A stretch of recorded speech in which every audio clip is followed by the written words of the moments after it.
News Only 24. News Only 24.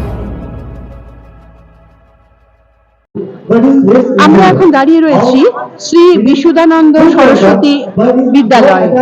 এখানে অনুষ্ঠিত হচ্ছে পঞ্চম ইস্ট জোন পেন্টাক সিলাট চ্যাম্পিয়নশিপ 2023-24। আয়োজক পেন্টাক Silat sports association Bengal. Bangla, Bihar, Orissa, Jharkhand এবং ছত্তিশগড় থেকে 250 প্রতিযোগী এসেছে এখানে। এদের মধ্যে ছেলে এবং মেয়ে উভয়ই রয়েছে। প্রতিযোগিতা চলবে 10ই মার্চ পর্যন্ত। পঞ্চম পূর্বাঞ্চলীয় পেন্টাক সিলাট প্রতিযোগিতা চলছে কলকাতায় শ্রী বিশুদ্ধানন্দ সরস্বতী বিদ্যালয়ে। 8ই মার্চ শুক্রবার 3 দিনের এই প্রতিযোগিতার উদ্বোধন হয়ে গেল।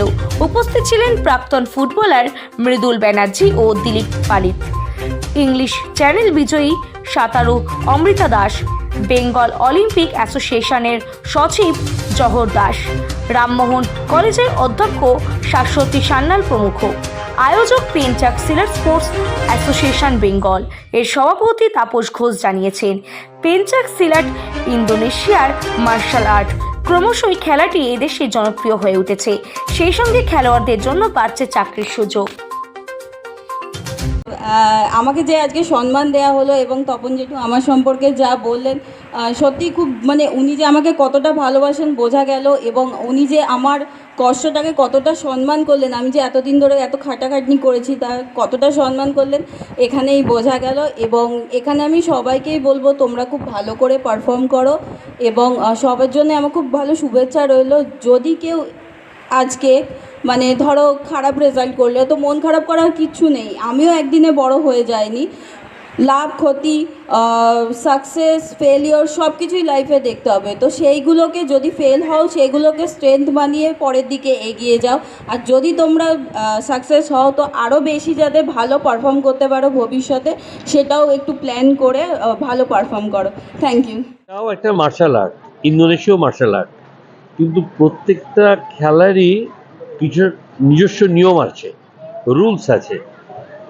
আমাদের সেই নিয়ম অনুযায়ী, যেমন ধরুন অনেকে ব্লো করতে পারে, এই খেলায় ব্লো করা যায় না, বিলো দি বেল্ট হিট করা যায় না, আবার ফিটের নিচে হাঁটুটিতে আবার মারা যায়, এই যে জিনিসগুলো, বা মাথায় মারা, এই সবগুলো এটা করা যায় না, কারণ এগুলো কিন্তু এটা কিন্তু অলিম্পিকে ঢুকেছে, এশিয়ান গেমসে ঢুকেছে।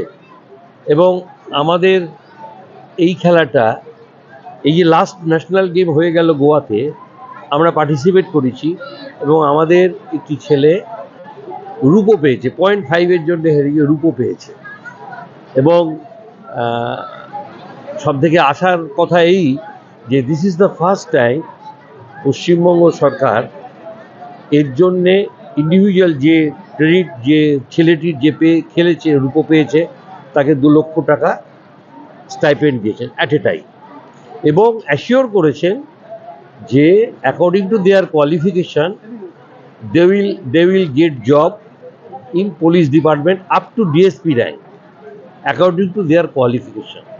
অর্থাৎ খেলাটাকে নতুন খেলার গ্ল্যামার নেই, এই একটা যে ছিল, লোকে পড়াতে যেত না, তো এখন দেখা যাচ্ছে এই খেলাটা খেললে পরে যদি ভালো করে খেলা যায়, প্রাইজ পাওয়া যায়, তাহলে পরে কিন্তু অ্যাভিনিউ অনেক ওপেন হয়ে গেছে। আজকালকার দিনে চাকরি একটা তো বড় ব্যাপার, একটা গ্র্যাজুয়েট, একটা এমএ ছেলে পাস করে চাকরি পাওয়া খুব মুশকিল, কিন্তু সে যদি ভালো খেলতে পারে, সব খেলাতেই ভালো খেলতে পারলে একটা আছে। এবং গভর্নমেন্ট অফ ইন্ডিয়া কোটা করে দিয়েছে, প্লেয়ার্স কোটা যেটা আছে, তার মধ্যে পেন্টাক সিলাট ইনক্লুড হয়েছে, যে পেন্টাক সিলাট থেকেও নেওয়া হবে, অর্থাৎ ইনকাম ট্যাক্স, রেল, নানান ইয়েতে এই চান্সটা পাবে। এটা আমি মনে করি একটা বিরাট সুযোগ। আজকে আমাদের এখানে এটা হচ্ছে 5th eastern region, eastern zonal আপনার চ্যাম্পিয়নশিপ। এখানে আছে বাংলা, বিহার, উড়িষ্যা, ঝাড়খণ্ড, ছত্তিশগড়, এই 5টা স্টেট এখানে খেলতে এসছে।